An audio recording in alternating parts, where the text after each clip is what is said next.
So I figured I should probably put a new video up because I just made a new YouTube channel. So today I'm gonna talk about this thing, which is, I made it quite a while ago. This is actually pretty nice for when I made it. But I mostly use it now as a laser pointer for chasing my dog around. You might have seen this in some of my other Facebook videos where I'm just kind of playing with my dog. But anyways, that's not the point. This thing actually does something really cool, which is, you might notice there's an audio jack here. It's a 3.5mm audio jack that's connected to a transformer, and that in turn is connected to a few AAA batteries and a laser pointer. See, there's a laser pointer right there, and it does something pretty cool. So let me show you. So first, let's see what happens when you plug in a speaker into your phone. So when you press the play button, your phone starts producing some digital signals that go through the wire, and they go to the speaker, which will then transform it into analog signals where it moves the speaker diaphragm back and forth.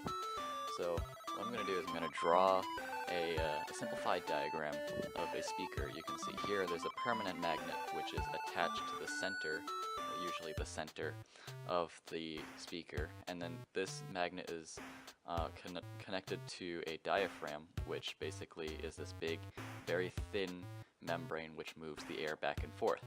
And then on the other side, you can't see this because it's inside the speaker, it's an electromagnet which gets controlled by the digital signals coming out of your phone.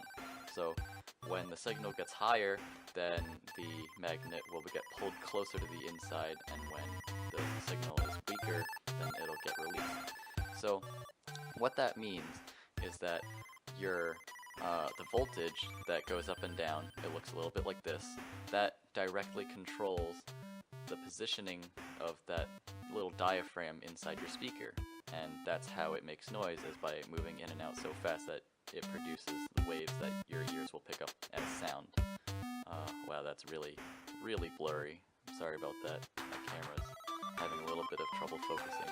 Anyways, so with that in mind, what we can do is we can go back to our original diagram of the phone and speaker, and instead of, just going straight to the speaker, we'll connect this in the middle, and you can see the dotted line represents the laser going to the receiver.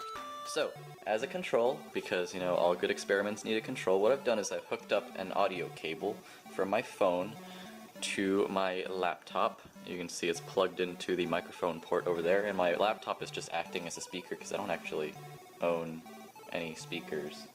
So, yeah. Anyways, what we're gonna do is we're gonna play the video so you can see it works. We both got that one. Go easy, Joe. I eat a lot of garden beef now. And yes, I know my desk is super messy. I'll be in the garden. Round two. All right, another. Anyways, so this is the part we've all been waiting for. So I've gone and hooked up the cable to this janky thing, which is the receiver. You can see it's got a battery, a 9-volt battery as an amplifier, and all it's doing is, this is a photosensitive resistor, and it picks up the light signals, and depending on how intense the light is, it resists more or less current.